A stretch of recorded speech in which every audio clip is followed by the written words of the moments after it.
Hello and welcome to another one of my videos. Sadly, I haven't been able to put out videos for the last week or so because I've had the flu. I do need to get back to some emails. I haven't forgotten about you people. So Billy, I'm sorry I haven't responded to your email.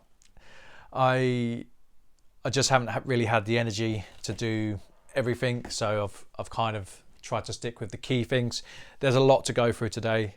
It might even be a 15 to 20 minute video just of coins that have come in. So I will get into it relatively quickly. I've had deals come in from trades.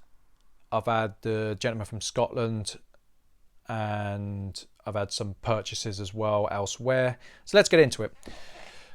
Right, let's start off with, okay. So in this box here, let's go back. These would have come in on not yesterday's order before. There was 24 halves. I subsequently sold 12 of them. 10 of these have been sold on the premise that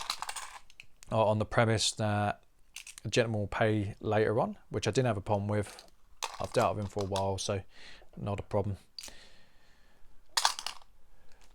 So there was those. 2 of them I took out because I wasn't happy with the quality. So one of these is a ringer for sure. The other one, I just didn't like it. So I'm going to take these to the melter, I think. I'm not really too bothered if they're slightly under. They would have come from the gentleman up in Scotland. And in all honesty, he sent enough my way. And I've done enough business with him that there's a lot of goodwill there. So I just said to him, I'll put it towards the tax bill. You could ask, how do you know they're not great? I'll show one of them. I think one of them's okay-ish. It's just, it doesn't look right. It doesn't pass the Fisk, which is a very useful tool. Where did I put it?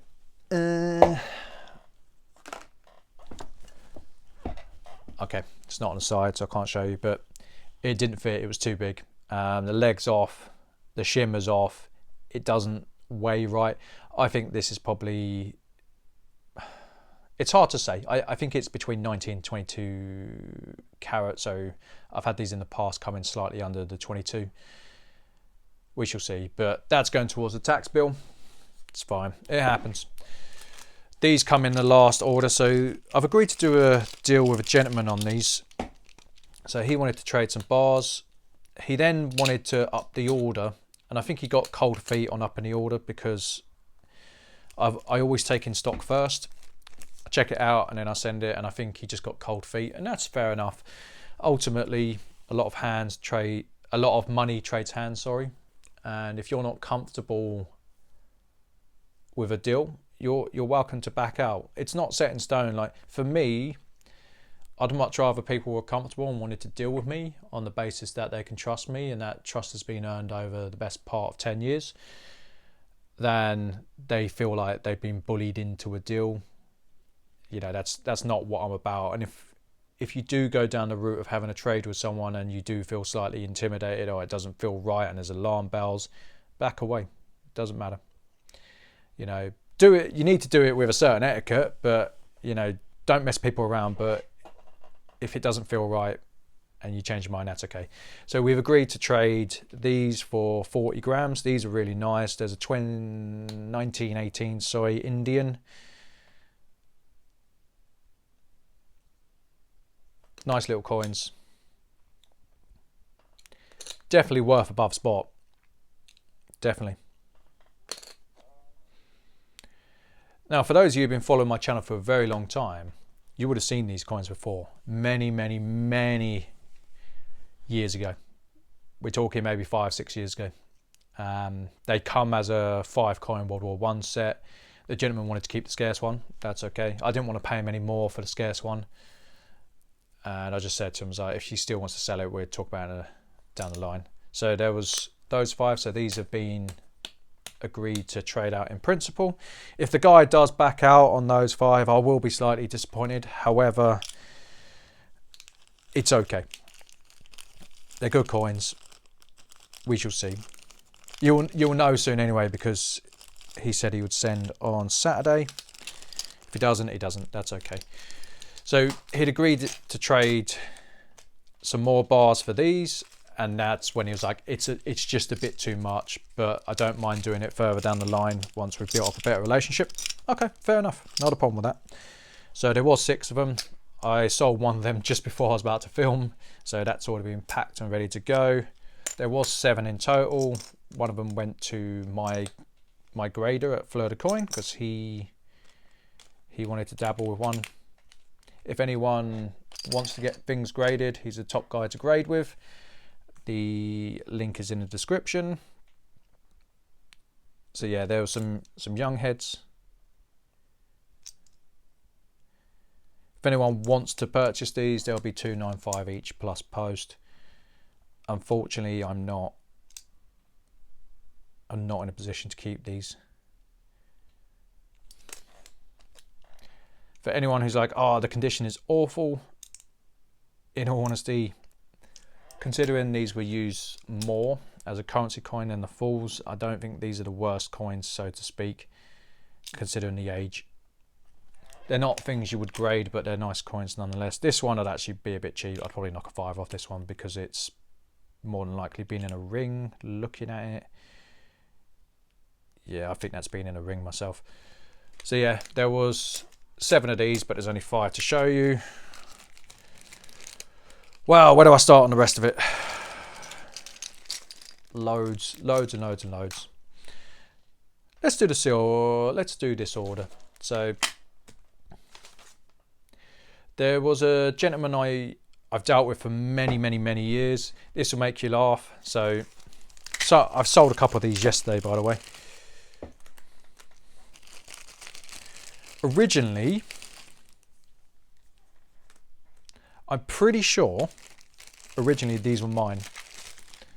And when I say mine, I think they originally came from Hatton Gardens, I'm pretty sure, and I sold them to one of my clients, and my client put these numbers on, put these to keep track. So he sold these bars back to me a long time ago, and I put them up for sale. So some of them sold. There was 10 bars that came in. So these are being sold in principle, these 2. So these are the Pamps. Got the Umakos left. So he sold them back to me, and I sold them to another gentleman, and that gentleman came back to me with these. I don't think I sold him this, but there were some other bits. He wanted to do a trade, and then he wanted to sell some more bits, and I was like, okay, fine. And I put them back up for sale, and the guy sends me a voice note saying, I didn't think you'll keep them that long. And I said to him, I was like, no, I didn't keep them. They went the day you sold them to me. You know, they've just come back to me, and now I'm selling them again. It works that way sometimes. It shows I'm good at what I do because people tend to buy and sell to me, which is a good sign. There's some people who are fantastic buyers and there's some people who are fantastic sellers, but it's hard to be both in the secondary market. It's very rare you get to build relationships over a longer period. It's just the very nature of the game, so I do feel grateful for that. So this is a Pahlavi, 1 gram bars, 1 gram silver bars. So I don't know exactly what's in here. I paid them £1 a bar, give me strength. They're probably going to go for 175, I reckon, which is an absolutely fantastic return if it sells. There's also this is an element card. I paid them £5 for the card, but I think there's 32 bars in total. Yeah, I think if I got 65 posted out of it, I think I've done very well. I don't know. I'll sit down and I'll work it out, but there is some nice bits in here. These are very popular amongst people. I know there's going to be people saying, well, why would you pay the premium? You're not going to get the premium back. Well, that's just not true. It's always been premium in, premium out. Now, the premiums do change. Trends do change. That's a fair comment. But I find with the 1 grams, they've always held their own. When I started, I'd pay, I'm not even sure what I'd pay when I first started, but I know when I was selling them, they were 125, 130 on the sell side, and then they've crept and crept and crept, so I might have been underselling myself. I can't recall what I was paying back then. I haven't seen that many of them over the years, but I'm happy to pay £1 a bar, or £1 a gram. So let's move those over.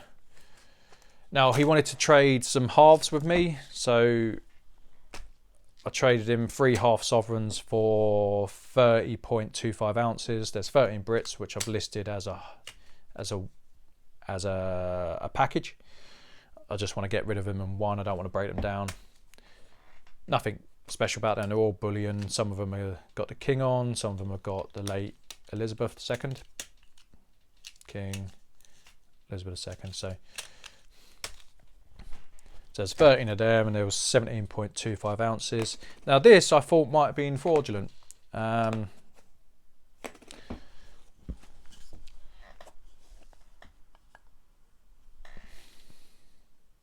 was happy with that. It didn't look right, it didn't feel right, it feels very tacky, but it passed the silver slide, and that's all that counts for me. Very useful piece of kit. A lot of people want to go down the route of using the really expensive testing methods, but the old school methods have been around for a very long time, and they do the job if you know what you're looking for. Now, I'm not saying you should do one over the other. You should try and be as secure as possible. But for the average person who might spend a couple £100 on coins, you don't need to use the expensive methods. And if you do want to go that far, just ask someone who's got it. They'll charge you probably a small fee, or if you're really friendly, they do it for free. So there was some 1 ounce ingots. They went yesterday. Yesterday was a nightmare. I just absolutely hit the wall where I've been sick. So a real mixed bag on the silver.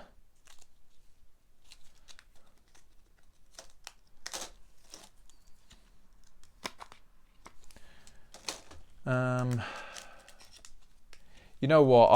I might actually save the gold for another video, because I think it's going to add another 10 minutes onto it anyway. Yeah, okay. I'm going to leave it there on this one. I hope you've enjoyed the video. There's been some nice bits in there, but I think I'm going to save it because my throat's a bit sore as well. So take care, guys. Bye.